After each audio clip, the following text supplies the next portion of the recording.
নমস্কার বন্ধুরা, বাঙালির হেসেলে আপনাদের সকলকে স্বাগত। আজকে আমার রেসিপিটা শুরু করছি। আমি আজকে আপনাদের বানিয়ে দেখাবো দুর্দান্ত স্বাদের গুগলি বা গেরি রেসিপি। এই রেসিপিটা বাঙালির ঘরে ঘরে প্রায় হয় না বললেই চলে। এই রেসিপিটা প্রায় হারিয়েই গেছে বলা চলে। আর এটা বানানো খুব সহজ আর খুব একটা উপকরণ লাগে না। আর এই রকমই নিত্য নতুন আপডেট পাওয়ার জন্য যারা এখনও আমার চ্যানেলটাকে সাবস্ক্রাইব করেনি তারা দয়া করে চ্যানেলটাকে সাবস্ক্রাইব করে দেবেন। চলুন রেসিপিটা দেখে নেওয়া যাক। প্রথমে গেরিটাকে ভালোভাবে ধুয়ে পরিষ্কার করে আমি রেখে দিলাম। আর আলু লাগছে বড় সাইজ একটা, আর পেঁয়াজ একটা মাঝারি সাইজ, আর কাঁচা লঙ্কা, আদা, রসুন। কাঁচা লঙ্কাটা যে যেরকম ঝাল খাবেন বুঝে দেবেন আপনারা। একটা বড় সাইজ আদার টুকরো নিয়েছি।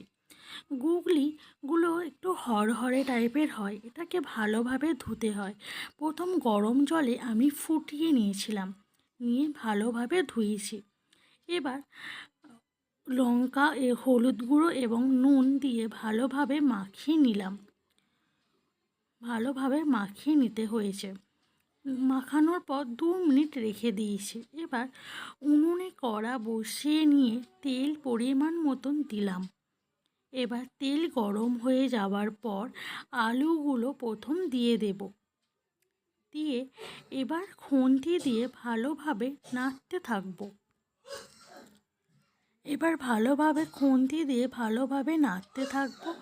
নেড়ে একটু ভাজা ভাজা হয়ে যাবার পর, একটু বেশি না, ভাজা ভাজা হয়ে যাবার পর আমি পেঁয়াজগুলো দিয়ে দেব। দিয়ে আলু আর পেঁয়াজ ভালোভাবে নাড়তে থাকবো।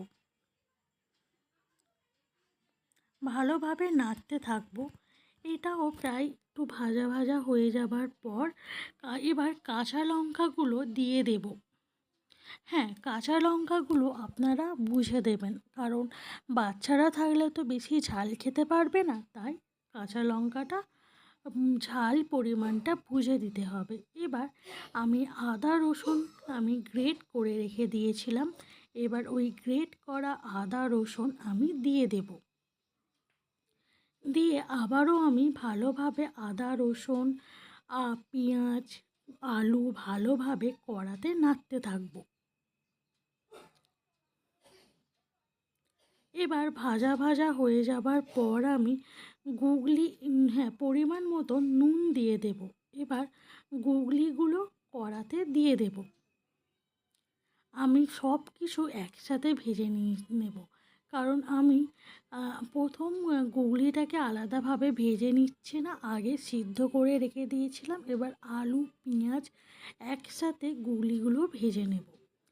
নিয়ে এটা প্রায় 5 থেকে 6 মিনিট ভালোভাবে কড়াতে নাড়তে থাকবো।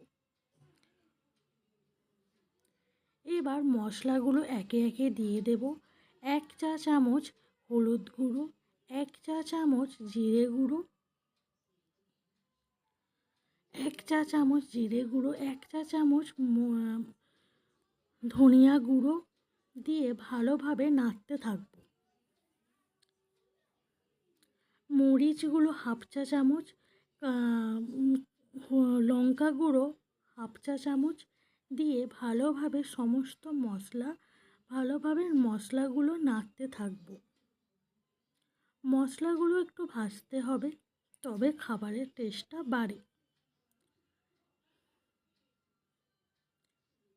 এবার ভালোভাবে নাড়া হয়ে যাবার পর এবার পরিমাণ মতন জল দিয়ে দিতে হবে। জল দিয়ে ভালো করে চাপা দিয়ে দিতে হবে। এরপর একটু জল দেবার পরও সামান্য পরিমাণ নুন দিলাম, কারণ প্রথমে একবার নুন দিলাম আর জল দিয়ে দেবার পর নুন দিলাম। এবার চাপা দিয়ে দেবার পর আমি 5 মিনিট পর খুলে দেখব গুগলি রেসিপি রেডি। এটা একটু শুকনো শুকনো করতে হবে, তবে খেতে ভালো লাগে। আপনারা চাইলে একটু রসাও রাখতে পারেন। আমার এই রেসিপিটা কেমন লাগলো অবশ্যই আমাকে কমেন্ট করে জানাবে। আর একটা লাইকও দিয়ে দেবেন। আপনারা এটিকে দেখেন কিন্তু একটা লাইক দেন না। যদি লাইক একটা করে দেন তাহলে আমারও ভালো লাগবে আপনাদের সামনে এই নতুন নতুন ভিডিও দিতে।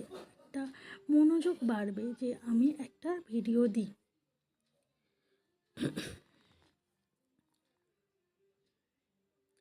তো আজ এই পর্যন্ত। আমি আবার অন্য কোনো ভিডিও জন্য আবার অন্য কোনো রেসিপিতে দেখা হবে। ততক্ষণে আপনারা সুস্থ থাকবেন, ভালো থাকবেন। আর আমার এই রেসিপিটা দেখার জন্য আপনাদের সকলকে ধন্যবাদ। চলো টাটা, বাই বাই।